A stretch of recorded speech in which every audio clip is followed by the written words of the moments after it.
જય સ્વામિનારાયણ વિદ્યાર્થી મિત્રો, આપણે આજે નવું ચેપ્ટર જે છે કાર્બનિક સંયોજનો પ્રકરણ 4 એ ચાલુ કરીએ છીએ। સૌથી પહેલા તો આપણે પૂર્વ ભૂમિકા બાંધીએ તો કાર્બનિક સંયોજનો એટલે શું આની વાત કરીએ તો રસાયણ વિજ્ઞાનની અંદર આવર્ત કોષ્ટક છે એ આપણે એની થોડી ઘણી વાત કરેલી છે। હવે આ આવર્ત કોષ્ટકની અંદર હાલના સંજોગોમાં 114 તત્વો છે। કેટલા તત્વો છે આની પછીના જ પ્રકરણમાં છે એ આપણે જોવાનું છે। આવર્ત કોષ્ટકની અંદર હાલમાં કેટલા 114 તત્વો છે।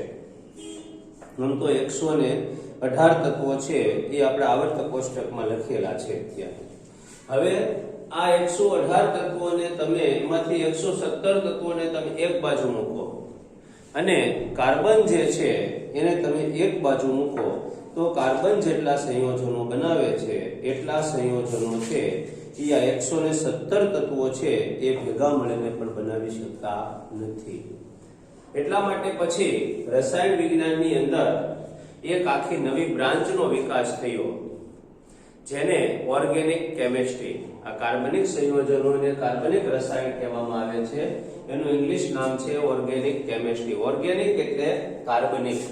તમે જો અત્યારે ઓર્ગેનિક શબ્દ છે શાકભાજીમાં ખૂબ વપરાય છે, બરાબર? તો ઓર્ગેનિક સંયોજનો છે એ ઓર્ગેનિક સંયોજનોની આ વાત થઈ। ત્યાર પછી બીજા જે તત્વો છે બધા 117 તત્વો જે બીજા છે એને ઇનઓર્ગેનિક કેમિસ્ટ્રી, અકાર્બનિક રસાયણ એવું કહેવામાં આવે છે। તો આપણે આમ તમે ગણો તો આ પ્રકરણ જે છે એને કાર્બનિક સંયોજનોનું પ્રકરણ તરીકે પણ ઓળખાય। એટલે કાર્બન અને તેના સંયોજનો અથવા તો કાર્બનિક સંયોજનોની વાત છે એ આમાં આપણે જોવાની છે। હવે એની અંદર આપણે જોઈએ તો કાર્બન છે ક્યાંક ક્યાં આપણા વ્યવહારિક જીવનમાં ક્યાંક ક્યાં કાર્બન છે એ છે। તમે જુઓ, દાખલા તરીકે સવારમાં જાગ્યા, આપણે જાગીને આપણે બ્રશ લીધી તો એ બ્રશ છે પ્લાસ્ટિકની બનેલી છે, તમે બધા જાણો છો। તો એ પ્લાસ્ટિક છે એ કાર્બનિક સંયોજન છે, બરાબર? ટૂથપેસ્ટ તમે લીધી તો એની અંદર પણ કાર્બનિક સંયોજન છે। આપણે ચા પીધી તો ચામાં પણ કાર્બનિક સંયોજન છે। દૂધ લીધું તો દૂધ પણ ચરબી, પ્રોટીન બધા કાર્બનિક સંયોજનો છે। તમે રોટલી કે ભાખરી ખાધી એ પણ એની અંદર ઘઉં છે તો એની અંદર પણ કાર્બોહાઈડ્રેટ છે તો એ કાર્બનિક સંયોજનો છે। ટૂંકમાં આપણે ડગલે ને પગલે જ્યાં ચાલીએ છીએ એમાં આ લાકડું પણ કાર્બનિક સંયોજન છે। તો આપણું શરીરમાં પણ કાર્બનિક સંયોજનોનું પ્રમાણ ખૂબ વધારે છે। તો આપણે ડગલે ને પગલે જ્યાં ઉપયોગમાં લેવાય છે એવા આપણે જે ખાટી વસ્તુ ખાઈએ છીએ બધામાં કાર્બનિક એસિડ છે, બરાબર છે? તો આમાં ડગલે ને પગલે આપણે કાર્બનિક સંયોજનો છે। આ પુસ્તક જેમાંથી બન્યું છે એ કાગળ પણ કાર્બનિક સંયોજન છે। તો આપણે ડગલે ને પગલે જ્યાં જઈએ આ ઊન, આપણે સ્વેટર પહેરીએ છીએ તો ઊન પણ કાર્બનિક સંયોજન છે। કપડા તો કપડા પણ કાર્બનિક સંયોજન છે। તો આ બધા જ સંયોજનોની જ્યારે આપણે વાત કરીએ છીએ તો આ બધા જ સંયોજનો છે એ આપણે ડગલે ને પગલે કાર્બનિક સંયોજનો છે અથવા તો કાર્બન અને તેના સંયોજનોનો શું કરીએ છીએ? ઉપયોગ કરીએ છીએ। આવી યાદી જો તમે બનાવવા બેસો તો ખૂબ મોટી થાય છે। તો આ કાર્બન છે એ કાર્બન આટલા બધા સંયોજનો છે એ કેવી રીતે બનાવે છે? તો જો આપણે થોડાક પાછળ તરફ જવાનું છે। આપણે આ ચોપડીમાં પણ આપેલા છે બે પ્રકારના સંયોજન। રસાયણ વિજ્ઞાનની અંદર રસાયણ વિજ્ઞાનમાં બે પ્રકારના આમ તો બીજા પણ છે પણ મુખ્ય બે પ્રકારના બંધથી સંયોજનો બને છે। કયા કયા બે પ્રકારના બંધથી? તો એક આવે છે આયનિક બંધ અને બીજો જે છે એને કહેવામાં આવે છે સહસંયોજક બંધ। એક આવે છે આયનિક બંધ અને બીજો આવે છે સહસંયોજક બંધ। એની અંદર તમે જુઓ તો આયનિક બંધથી જે સંયોજનો બનાવે છે એને કહેવામાં આવે છે આયનિક સંયોજનો, આયનિક સંયોજનો. અને જે સહસંયોજક બંધથી જે બનાવવામાં આવે છે એને કહેવામાં આવે છે સહસંયોજક સંયોજનો. આયનિક બંધથી જે આવે છે એને આયનિક સંયોજનો કહેવામાં આવે છે, અને સહસંયોજક બંધથી જે બનાવવામાં આવે છે એને કહેવામાં આવે છે સહસંયોજક સંયોજનો. તો આ આયનિક સંયોજનો અને સહસંયોજક સંયોજનો જે છે એની અંદર શું બીજી વાત છે, તો બેયની વાત કરીએ તો આયનિક સંયોજનો જે છે, આપણે એવો પ્રશ્ન પૂછાય કદાચ કે આયનિક સંયોજનો છે, જો તમારી ચોપડીના પાના નંબર જે છે એ 58 ઉપર આપેલું છે કે આયનિક સંયોજનો ઊંચા ગલનબિંદુ તેમજ ઉત્કલન બિંદુ ધરાવે છે અને તેઓ દ્રાવણમાં પીગળેલી અવસ્થામાં વિદ્યુતનું વહન કરે છે. એટલે આ એના શું છે, આયનિક સંયોજનોના ગુણધર્મો છે. એટલે આપણે એક પ્રશ્ન લખી લઈએ કે ભાઈ તફાવત આપો, જો તમને યાદ રહે એટલા માટે તફાવત આપો. કોનો તફાવત આપણે લખવાનો છે, તો કે ભાઈ આયનિક સંયોજનો અને સહસંયોજક સંયોજનો છે એનો તફાવત આપણે લખીએ. પછી તમને થોડુંક એના વિશે સમજાવીશ. આયનિક સંયોજનો અને બીજું જે છે એને કહેવાય સહસંયોજક સંયોજનો. આયનિક સંયોજનો અને સહસંયોજક સંયોજનો આના વિશેની છે એ આપણે વાત જોવાની છે.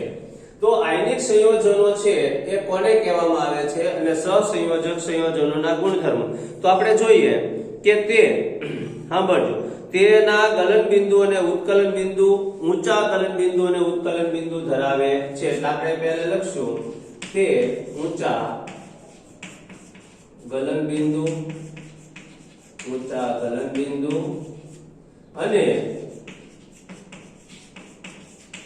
ઉત્કલન બિંદુ ધરાવે છે. પછી આનો પહેલો બિંદુ છે કે તેના ગલન બિંદુ અને ઉત્કલન બિંદુ કેવા હોય છે, નીચા. અહીંયા છે કે ભાઈ તેના ગલન બિંદુ અને ઉત્કલન બિંદુ નીચા હોય છે. તેના ગલન બિંદુ અને ઉત્કલન બિંદુ કેવા હોય છે, નીચા હોય છે. ત્યાર પછી છે આયનિક સંયોજનોનું છે એ દ્રાવણ પીગળેલી અવસ્થામાં, એટલે કે જલીય દ્રાવણ, બરાબર છે. બીજું છે કે આયનિક સંયોજનો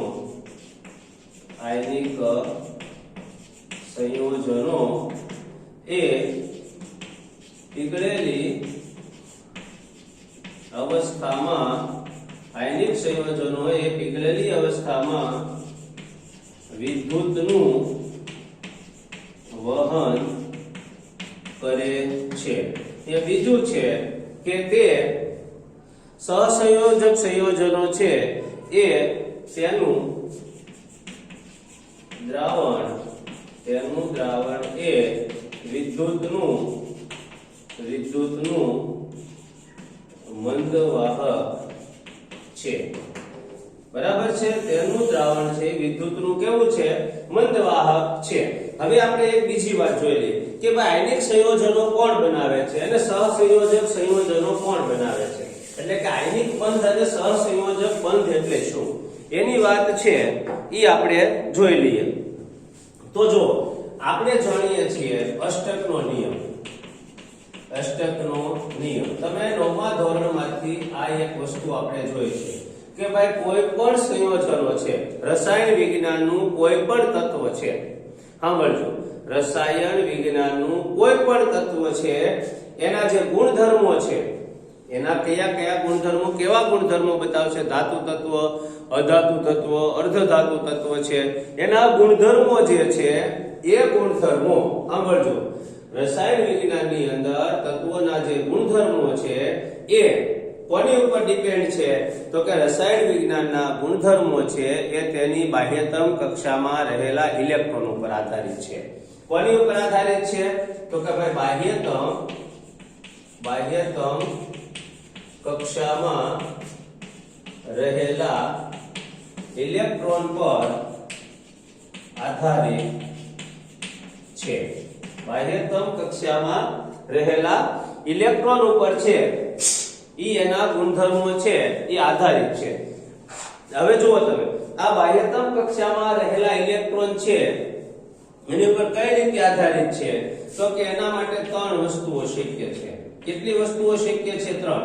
કા બાહ્યતમ કક્ષામાં રહેલા ઇલેક્ટ્રોન ઉપર આધારિત છે. હવે ઈ ઇલેક્ટ્રોન છે એ કઈ રીતે એના ગુણધર્મો ધરાવે છે તો કે કોઈ પણ તત્વ છે એની બાહ્યતમ કક્ષામાં 8 ઇલેક્ટ્રોન થાય એવો વલણ ધરાવે છે. કારણ કે 8 ઇલેક્ટ્રોન વાળી રચના છે એ સ્થાયી છે અને એક હિલિયમ એમાં અપવાદ છે કે એમાં બાહ્યતમ કક્ષામાં 2 ઇલેક્ટ્રોન બરાબર છે એ સ્થાયી રચના ધરાવે છે. એટલે કે કોઈ પણ તત્વ છે એની બાહ્યતમ કક્ષામાં કા 2 ઇલેક્ટ્રોન અથવા તો 8 ઇલેક્ટ્રોન થાય તેવો વલણ ધરાવે છે. એને અષ્ટકનો નિયમ કહેવાય. બરાબર છે. હવે આના માટે શું થાય તો કે આ અષ્ટકના નિયમનું પાલન કરવા માટે કોઈ પણ તત્વ છે એની ત્રણ શરતો છે અથવા તો એના ત્રણ પ્રકાર જે છે એ પ્રક્રિયા કરે. શું પ્રક્રિયા કરે તો કે ત્રણ પ્રકારની પ્રક્રિયામાં કેવું તો કે કાં તે તત્વ ઇલેક્ટ્રોન આપવાનું વલણ ધરાવે. આ ત્રણેયના હું તમને ઉદાહરણ સમજાવું. કાંઈ તત્વ ઇલેક્ટ્રોન આપવાનું વલણ ધરાવે, કાં તે તત્વ છે ઈ ઇલેક્ટ્રોન મેળવવાનું વલણ ધરાવે અને કાં જે છે કાં તે તત્વ છે એ ઇલેક્ટ્રોનની ભાગીદારીનું વલણ ધરાવે છે. કાં તે તત્વ ઇલેક્ટ્રોન આપવાનું વલણ ધરાવે છે, કાં ઇલેક્ટ્રોન ગુમાવવાનું વલણ ધરાવે છે અને કાં તત્વ છે એ ઇલેક્ટ્રોનની શું કરવાનું વલણ ધરાવે છે તો કે ભાગીદારીનું. હવે ઇલેક્ટ્રોન આપવાનું વલણ કોણ ધરાવે સમજો તમે. ઇલેક્ટ્રોન છે એ આપવાનું વલણ છે કોણ ધરાવે તો કે જો તત્વ છે એની બાહ્યતમ કક્ષામાં 1, 2 અથવા તો 3 ઇલેક્ટ્રોન હોય. સમજો તમે. જો તત્વની બાહ્યતમ કક્ષામાં 1, 2 કે 3 તત્વો, જો તત્વની બાહ્યતમ કક્ષામાં 1, 2 કે 3 ઇલેક્ટ્રોન હોય તો તે ઇલેક્ટ્રોન આપવાનું વલણ ધરાવે. દાખલા તરીકે સોડિયમ છે તો એનો પરમાણુ ક્રમાંક 11 છે તો એની ઇલેક્ટ્રોન રચના છે B8 અને 1. સમજો ઇલેક્ટ્રોન રચના કઈ છે B8 અને 1. તો આ એક ઇલેક્ટ્રોન છે એ બહાર ગુમાવવાનું એ વલણ ધરાવે. ત્યાર પછી બીજી વાત આવે છે Mg તો Z બરાબર 12 તો 2, 8 અને 2 તો 2 તો આ ગુમાવવાનું વલણ ધરાવે. મેગ્નેશિયમ પછી એલ્યુમિનિયમ Z બરાબર 13 તો 2, 8 અને 3 તો આ જે છે એ 3 ઇલેક્ટ્રોન છે એ ઇલેક્ટ્રોન શું કરે છે ગુમાવવાનું વલણ ધરાવે છે.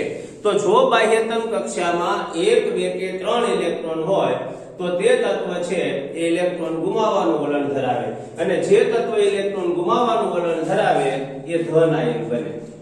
આવા સંયોજનો કેવા આયન બનાવે ધન આયન. શું કામ તો કે એને ઋણ આયનનું દાન કર્યું. એક હું તમને ખાલી સમજાવું કે અહીંયા Z બરાબર ધન આયન શું કામ બનાવે તો Z બરાબર 11 છે એનો અર્થ એવો થયો કે એમાં પ્રોટોન બરાબર 11 છે, ઇલેક્ટ્રોન બરાબર 11 છે. એટલે એનો કોઈ પણ તત્વ છે એનો પરમાણુ ભાર છે એ હંમેશા 0 એની અંદર આયનિક આયન જે છે એ 0 એટલે કે તટસ્થ હોય. આયનિક રીતે કોઈ પણ પરમાણુ છે તટસ્થ હોય એટલે એમાં જેટલા પ્રોટોન હોય એટલા જ એમાં ઇલેક્ટ્રોન હોય. બરાબર છે. હવે આને શું કર્યું તો કે એક ઇલેક્ટ્રોન ગુમાવ્યો તો પ્રોટોન કેટલા રહ્યા 11, ઇલેક્ટ્રોન કેટલા રહ્યા 10. તો હવે શું થયું તો કે એક ધન વીજભાર એમાં વધ્યો એટલે સોડિયમ જ્યારે એક ઇલેક્ટ્રોન ગુમાવે છે ત્યારે એની અંદર એક ધન વીજભાર વધે છે, એટલે સોડિયમ જ્યારે ઇલેક્ટ્રોન ગુમાવે છે ત્યારે ધન આયન બને. એટલે કોઈ પણ તત્વ છે, મેગ્નેશિયમ છે 2 ધન આયન બને, એલ્યુમિનિયમ છે 3 ધન આયન બને. એટલે કોઈ પણ તત્વ છે એ જ્યારે ઇલેક્ટ્રોન ગુમાવે છે ત્યારે શું બને છે તો કે ધન આયન બને છે. સમજાણું તમને? તો આવી રીતે છે એ કોઈ પણ તત્વ છે ઇલેક્ટ્રોન ગુમાવે. હવે બીજી વાત કરીએ કે ઇલેક્ટ્રોન મેળવવાનું વલણ ધરાવે. મેળવવાનું તો શું થાય તો કે તત્વ જે છે તત્વની બાહ્યતમ કક્ષામાં 5, 6 કે 7 ઇલેક્ટ્રોન હોય ત્યારે તત્વ એ ઇલેક્ટ્રોન મેળવવાનું વલણ ધરાવે. કેટલા ઇલેક્ટ્રોન હોય ત્યારે 5, 6 કે 7. દાખલા તરીકે જો નાઇટ્રોજન જે છે એનો પરમાણુ ક્રમાંક 7 છે તો 2 અને 5, તો આ 3 ઇલેક્ટ્રોન છે એ મેળવવાનું વલણ ધરાવે. બરાબર છે. ત્યાર પછી જેલ બરાબર 8 ઓક્સિજન, તો એમાં તમે જો 2 અને 6, તો 2 ઇલેક્ટ્રોન મેળવવાનું શું ધરાવે વલણ, તો 8 થાય. બરાબર. અહીંયા એક ગુમાવી દે એટલે 8 આવી ગયું, આવી ગયું એટલે 8 થઈ ગયા. એમ અહીંયા એક છે 3 ઇલેક્ટ્રોન મેળવે આમાં પ્લસ, એટલે 5 ને 3 8, આ 2 મેળવે એટલે આમાં 8 થઈ ગયો, એટલે અષ્ટકનો નિયમ જે છે એ પડાય. એવી જ રીતે ક્લોરીન છે તો Z બરાબર 9, તો 2 અને 7, તો 1 ઇલેક્ટ્રોન છે એ મેળવવાનું શું ધરાવે છે વલણ. 7 ઇલેક્ટ્રોન છે એટલે 1 ઇલેક્ટ્રોન શું કરવાનું વલણ ધરાવે છે, મેળવવાનું વલણ ધરાવે છે. બરાબર છે. તો હવે આમાં તમે જુઓ 2 5, 2 6 અને 2 7. બરાબર છે. તો આવી રીતે છે એ આ તત્વો છે એ ઇલેક્ટ્રોન મેળવવાનું વલણ ધરાવે છે. બરાબર. આ તત્વો છે ઇલેક્ટ્રોન ગુમાવવાનું વલણ ધરાવે છે. હવે તમે જો ગુમાવવામાં આવી રીતે થયું તો ધન વીજભાર બન્યું, તો મેળવવામાં શું થશે તો કે આ તત્વો છે એ શું બનશે તો કે આ તત્વો એ ઇલેક્ટ્રોન મેળવીને શું બનાવે છે તો કે ભાઈ ઋણ આયન બનાવે છે. આ તત્વો છે એ ઇલેક્ટ્રોન મેળવીને ઋણ આયન બનાવે છે. તો હવે આમાં શું થશે તો કે ધન આયન બન્યા, આ શું બન્યા તો કે ઋણ આયન બન્યા, આ શું બન્યા ઋણ આયન, આ શું બન્યા ધન આયન. તો આ ધન અને ઋણ આયન વચ્ચે શું થશે તો કે પ્રક્રિયા આકર્ષણ થશે અને એના પરિણામે જે સંયોજનો બનશે આમાં કોની વચ્ચે બન્યા સંયોજનો આયનો વચ્ચે બને છે. આ સંયોજનો છે એ 2 આયન જોડાણ બને છે. દાખલા તરીકે સોડિયમ અને ક્લોરીન, તો સોડિયમ ક્લોરાઇડ. બરાબર. તો એવી રીતે આયનો જોડાઈને જે સંયોજનો બનાવે છે માટે આવા સંયોજનો છે એને આયનિક સંયોજનો કહેવામાં આવે છે. એટલે આપણે આયનિક સંયોજનોની વાત કરી. હવે તો બીજા કયા પ્રકારના સંયોજનોની વાત આપણે હતી તો કે બીજા જે સંયોજનો છે એ હતા સહસંયોજક સંયોજનો. કયા સંયોજનો હતા બીજા? સહસંયોજક સંયોજનો. તો હવે સહસંયોજક સંયોજનોની વાત કરીએ તો એની અંદર આવશે શું આવશે સહસંયોજક સંયોજનો તો કે આપણે જોયું તો કે ભાઈ 5 સુધી છે. સમજો તમે 5 સુધી છે એ શું થાય છે તો કે 5 સુધી ઇલેક્ટ્રોન મેળવે, 3 સુધી ઇલેક્ટ્રોન ગુમાવે છે. તો માની લો કે કાર્બન આપણે છે એનો પરમાણુ ક્રમાંક જે છે 6 છે, તો એની ઇલેક્ટ્રોન રચના છે 2 અને 4. તો અહીંયા શું પ્રશ્ન બને છે કે કાર્બન પરમાણુ છે ઇલેક્ટ્રોન ગુમાવી પણ નથી શકતો કારણ કે 4 છે, 4 ગુમાવવાના ન પોસાય. અને કાર્બન તત્વ છે એ ઇલેક્ટ્રોન મેળવી પણ ન શકે કારણ કે 4 તત્વો છે એ કોઈ ઇલેક્ટ્રોન 4 તત્વોનું દાન કરે નહીં. તો હવે શું થશે તો કે આવા જે સંયોજનો છે, જો પહેલા સંયોજનો પણ આ બનતો બનાવે છે પણ આમાં હવે આવા જે સંયોજનો છે એ શું કરે તો કે આવા સંયોજનો છે એ સહસંયોજક એટલે કે ઇલેક્ટ્રોનની ભાગીદારી કરે છે. શું કરે છે? આવા સંયોજનો ઇલેક્ટ્રોનની ભાગીદારી કરે છે. અને ઇલેક્ટ્રોનની ભાગીદારી કરીને એ શું બનાવે છે? સહસંયોજક સંયોજનો બનાવે છે. એટલે કે જે તત્વો ઇલેક્ટ્રોનની ભાગીદારી કરીને જે તત્વો ઇલેક્ટ્રોનની ભાગીદારી કરીને શું બનાવે છે? સંયોજનો બનાવે છે. તેવા તત્વોને શું કહેવામાં આવે છે? તો કે તેવા તત્વોને સહસંયોજક સંયોજનો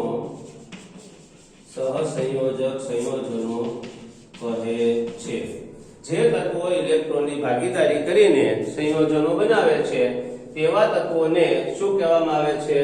સહસંયોજક સંયોજનો કહે છે. બરાબર છે. તો આ સહસંયોજક સંયોજનો જે બનાવે છે એની વાત કરીએ તો કાર્બન તત્વ છે એ આવા કેવા બનાવે છે? સહસંયોજક. બધા જ તત્વો સહસંયોજક બનાવે. માની લો કે આપણે એમ કહીએ કે નાઇટ્રોજન છે, બરાબર, આપણે હમણાં વાત કરીએ કે ભાઈ નાઇટ્રોજન છે N, બરાબર, એની ઇલેક્ટ્રોન રચના છે, એનો પરમાણુ ક્રમાંક છે 7, બરાબર, તો એની ઇલેક્ટ્રોન રચના છે 2 અને 5. હવે એના બાહ્યતમ કક્ષામાં છે એ 8 ઇલેક્ટ્રોનની જરૂર છે. હવે માની લો કે એને કોઈ તત્વ છે બીજું ઇલેક્ટ્રોન આપવા વાળું મળ્યું નથી, તો શું કરે? તો કે નાઇટ્રોજન ને નાઇટ્રોજન સંયોજન જ અથવા નાઇટ્રોજન ને નાઇટ્રોજન તત્વ જ એના કોઈ પરમાણુઓ જે છે એ બે પરમાણુઓનું ભાગીદારી કરી અને એની વચ્ચે શું બનાવે છે? સહસંયોજક બંધ બનાવે છે. આવા સહસંયોજક બંધ છે એ ઘણા બધા આપણી ચોપડીમાં સમજાવેલા છે. સમજો તમે. તો એ સહસંયોજક સંયોજનોની આપણે પહેલા વાત કરી લઈએ. બરાબર છે. તો જો સહસંયોજક બંધ ક્યારે બનાવે છે? ઇલેક્ટ્રોનની ભાગીદારી કરીને સહસંયોજક બંધ બનાવે છે. ઘણા બધા તત્વો છે સહસંયોજક બંધ પણ બનાવે છે અને સંયોજક બંધ પણ બનાવે છે. તો આવી વાત આપણે હવે જોઈએ. તો જો કાર્બન તત્વ છે એ શું કરે છે? સહસંયોજક બંધ જ બનાવે છે અને જુદા જુદા સંયોજનો સાથે બંધ બનાવી એની ખૂબ મોટા પ્રમાણમાં તત્વો બનાવે છે. એની વાત પછી જોવાની છે, પણ પહેલા આપણે છે એ જુદા જુદા તત્વોમાં સહસંયોજક બંધ કેવી રીતે બને છે એની વાત જોઈએ. તો જુઓ, આપણને જે સમજાવ્યું છે અહીંયા એ કયા કયા તત્વો વચ્ચે બંધ બનાવવાની વાત આવેલી છે? તો કે હાઇડ્રોજન, ઓક્સિજન અને નાઇટ્રોજન. આ ત્રણ તત્વો છે એમાં કેવી રીતે બને છે એની વાત આપણે જોઈએ કે ભાઈ હાઇડ્રોજનમાં સહસંયોજક બંધ કેવી રીતે બને છે, બરાબર છે, ઓક્સિજનમાં કેવી રીતે બને છે અને છેલ્લે નાઇટ્રોજનમાં સહસંયોજક બંધ કેવી રીતે બને છે એ આપણે સમજીએ. સૌ પહેલા આપણે જોઈએ તો હાઇડ્રોજન પરમાણુમાં સહસંયોજક બંધ H2 પરમાણુમાં સહસંયોજક બંધ સમજાવો. હાઇડ્રોજન પરમાણુમાં સહસંયોજક બંધ છે એ સમજાવો. તો એની વાત જોઈએ તો જુઓ કે હાઇડ્રોજન પરમાણુ છે તો હાઇડ્રોજન પરમાણુનો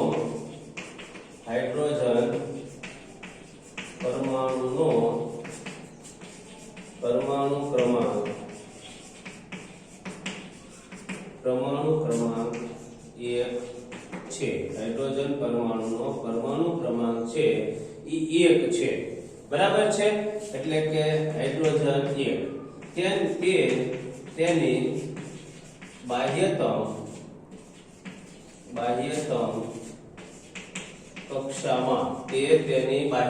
કક્ષામાં હિલિયમ પરમાણુ જેવી હિલિયમ પરમાણુ જેવી ઇલેક્ટ્રોન રચના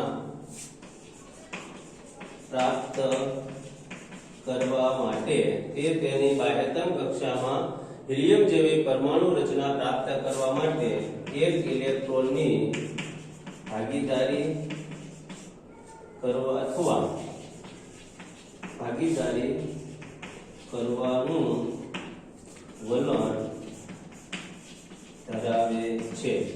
આથી તે બીજા હાઇડ્રોજન પરમાણુ સાથે ઇલેક્ટ્રોનની ભાગીદારી કરે છે. આથી તે બીજા હાઇડ્રોજન પરમાણુ સાથે ઇલેક્ટ્રોનની શું કરે છે? ભાગીદારી. દાખલા તરીકે H Z બરાબર 1 અને 1 બરાબર છે. હવે અહીંયા શું થાય છે કે આ હાઇડ્રોજન પરમાણુ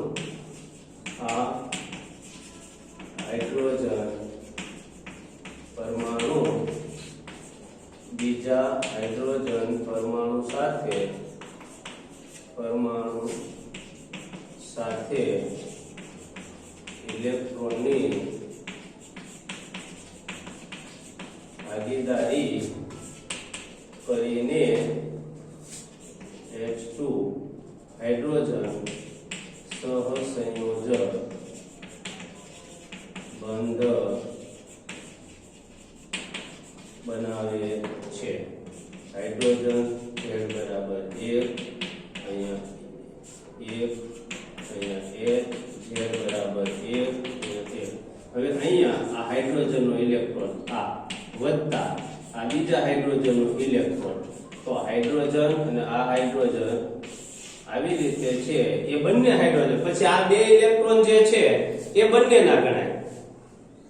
આ હાઇડ્રોજન પરમાણુ એમ કે તો આ બે ના ગણાય. આ એટલે દાખલા તરીકે આ કોના જેવી વાત છે કે તમે બે જણાએ ભાગીદારમાં છે, એ કોઈ દુકાન ચાલુ કરી હોય બરાબર, તો પછી કોઈ માની લો કે મેં અને X વ્યક્તિએ દુકાન ચાલુ કરી અને મારા સંબંધી આવે તો મને એમ કે આ દુકાન કોની છે, તો હું કહીશ મારી. બાજુવાળા ભાગીદાર હોય એની દુકાન ઈ આના કોઈ સંબંધી આવે તો એમ કહીશ કે આ દુકાન કોની છે, તો એમ કહે છે કે મારી. કારણ શું? તો કે બેયની શું છે? ભાગીદારી છે. બંનેની શું છે? ભાગીદારી છે. તો આ ભાગીદારીથી જ્યારે કરે તો આ સહસંયોજક બંધ થાય. કયો બંધ બને છે? આ સહસંયોજક બંધ બને. આ બે હાઇડ્રોજન પરમાણુ એક એક ઇલેક્ટ્રોનની ભાગીદારી કરીને શું બનાવે છે? સહસંયોજક બંધ બનાવે છે. આમ બે હાઇડ્રોજન પરમાણુઓ ઇલેક્ટ્રોનની ભાગીદારી કરીને સહસંયોજક બંધ બનાવે છે. આ બે ઇલેક્ટ્રોનની ભાગીદારી કરીને શું બનાવે છે? સહસંયોજક બંધ બનાવે છે. બરાબર છે. તો આ કોની વાત થઈ? હાઇડ્રોજનની. હવે આવી જ રીતે આપણે કોની વાત જોવાની છે? તો કે ભાઈ ઓક્સિજનની. કોની વાત જોવાની છે? ઓક્સિજનની. તો ઓક્સિજનની વાત આપણે જોઈએ. હવે તો એની અંદર જોઈએ તો ઓક્સિજન પરમાણુમાં સહસંયોજક બંધ સમજાવો. ઓક્સિજન પરમાણુમાં સહસંયોજક બંધ સમજાવો. ઓક્સિજન પરમાણુમાં સહસંયોજક બંધ સમજાવો. તો હવે આપણે જોઈએ તો ઓક્સિજન પરમાણુનો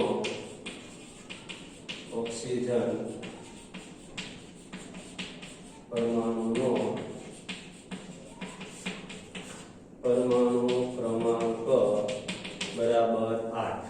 ઓક્સિજન પરમાણુનો પરમાણુ ક્રમાંક શું છે? 8 છે. તેની ઇલેક્ટ્રોન રચના O Z બરાબર 8 ને 2 અને 6. તેની બાહ્યતમ કક્ષામાં ઇલેક્ટ્રોન અષ્ટક પૂર્ણ કરવા માટે તેને 8 ઇલેક્ટ્રોન બનાવવા 2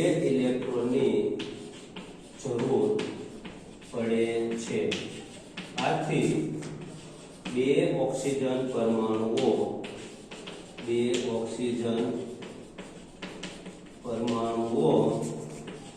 બે ઇલેક્ટ્રોનની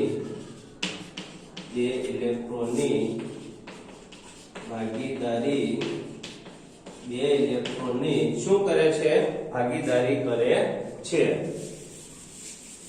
આથી બે ઓક્સિજન પરમાણુઓ છે એ બે ઇલેક્ટ્રોનની ભાગીદારી કરે છે અને બે ઇલેક્ટ્રોનની ભાગીદારી કરે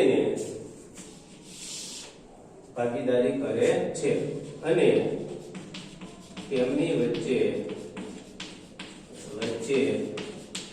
સહસંયોજક બંધ